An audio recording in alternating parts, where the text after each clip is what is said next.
Hello and welcome to Digital Publishing Online, and I'm Lisa Gabrielle. And today we're going to talk about postcard design. And I have a bunch of things to show you. To begin, I would like to review a couple of the handouts that I've posted inside the online classroom. And you'll find those listed along with your assignment. And I've got 3 handouts pertaining to postcards. And I've got them right here.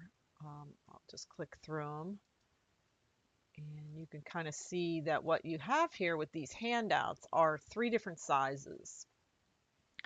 Now, there's a multitude of sizes that you may get in the mail for postcards, but the ones I've provided for you here in the classroom are ones that have been the most common amongst designers and online postcard printers. I mean, if you want to get postcards printed these days, you can pretty much order them overnight online, and it's pretty easy.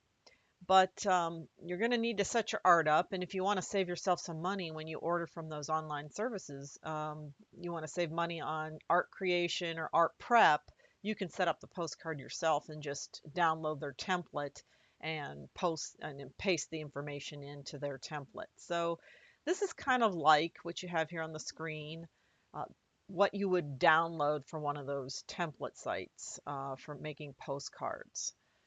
And this one here is a template for a 3.5 by 5. Now, I have some samples here. I don't have too many of the 3.5 by 5, but it's kind of like small like this.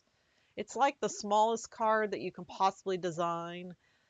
And not too many people do this postcard, but for the most part, it's an option if you want to go with something small. Um, some of the problems with it is the design space that you have to work with. Now, one thing that I'd like to mention in terms of postcard design is when you're designing a postcard, there is a front, which is normally where all an image goes or some type of graphic goes. And then if you flip it around, there's the back. Okay. Now, for this project that you're working on, you'll be designing a postcard that has color, for color, CMYK color on the front. And then when you flip the postcard around, the design on the back has to be all black. So most of the postcard template sites that you can order postcards online, that's generally how they do it. They give you a postcard design that typically has, I've got several here.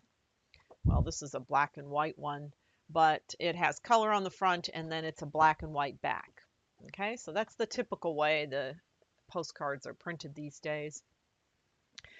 But back to the template here that I've provided for you. I have 3 of them. I've got the 3.5, which I said is the small, about the smallest. I've got the most common size, which is generally something that looks like this. And I know it's hard for you to actually see the physical size of this because this is a video, but for the most part, it just is your typical postcard. It has a graphic on the front and then some information on the back. Now, not all these postcards I'm showing you follow the rules for the assignment. Like, for instance, this one here has 4 color on the back, but we're not doing that for this project. I've got a couple more here. Then the other option that you have for this project is the jumbo, which I had held up just a moment ago, but this is pretty much the jumbo. It almost takes on the form of a poster, and then when you flip it around, your information has to be presented like this. Most of the time, in all cases, a postcard always has to be presented in the landscape format because the label address and the stamp always has to be placed on a landscape format postcard, such as, here's one here, landscape as well on the back, stamp area, address area. Let's see, what other ones do I have here? Here's another one, graphic on the front and then in landscape format on the back. Regardless of what happens on the front, if you wanted to do a portrait type of postcard design, you could do that, but you'll have to flip it so your information on the back is in the landscape format. Okay, So I've given you these 3 templates and you can choose from each one of them. Notice on this first one that the label area here, go ahead and make this a little bit bigger. Okay, the label area right here and the stamp area right here pretty much takes up most of the postcard. Now, traditionally, when you design graphics for a postcard, you have to maintain an area on the, it would be, let's see, if I was flipping it and looking at it in right reading, it would be on the left side. So this area, what I'm talking about right about here, that area is generally where most of the content gets printed.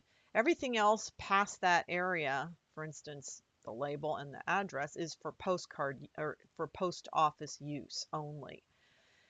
Anytime that you want to put information that pertains to the actual, card design or the client or the campaign that you're working on, if you want to place anything in this region over here, it has to take on a very light tint. So the industry standard for that would be any art placed in this region right here on any of these postcards. And in this case, it's this region right here. If it was this postcard, it would be this region right here. If it was the jumbo, it would be this region right here. Any art that's placed in that region has to be it has to be 15% or lighter in tint value. Because what happens in that area, as we all know, is the post office will stamp a stamp on here, send a sender stamp. I forget what they call that. And a stamp goes, you apply a stamp here, and then the address where the actual piece is going is applied here. So this information has to be seen by the post office. So anything in this region has to be very light in tint value. Okay, so keep that in mind as you're designing your postcards for this project, that you'll have to keep all art and graphics in this region over here unless it is tinted back if you place it in this region over here. Okay, so that's a very important point to remember when designing your postcards. For the most part, you can actually physically print these templates out at 100% on your home printer and actually measure this stuff if you wanted to get this completely accurate. You can measure these regions right here. Notice that I also indicate the trim size of this piece, and we're going to talk about how to set this up in InDesign. So when I talk about trim size, I'm talking about the size you're going to set up this postcard in InDesign. I also have an arrow here indicating the bleed size. So anytime you have any graphics that go beyond the trim size, they call that bleed, and you do have to set up a bleed area for your postcard. Because in most of these examples, almost every single one of them has a postcard that is set up to bleed. I don't think I've ever seen a postcard that was set up not to bleed. So you are going to need a bleed region on your postcard. Okay, so I've got those 3 areas right there. Okay, so just to keep these short, I'm going to end this video, and when I come back in the next video, we'll talk about setting up your postcards in InDesign.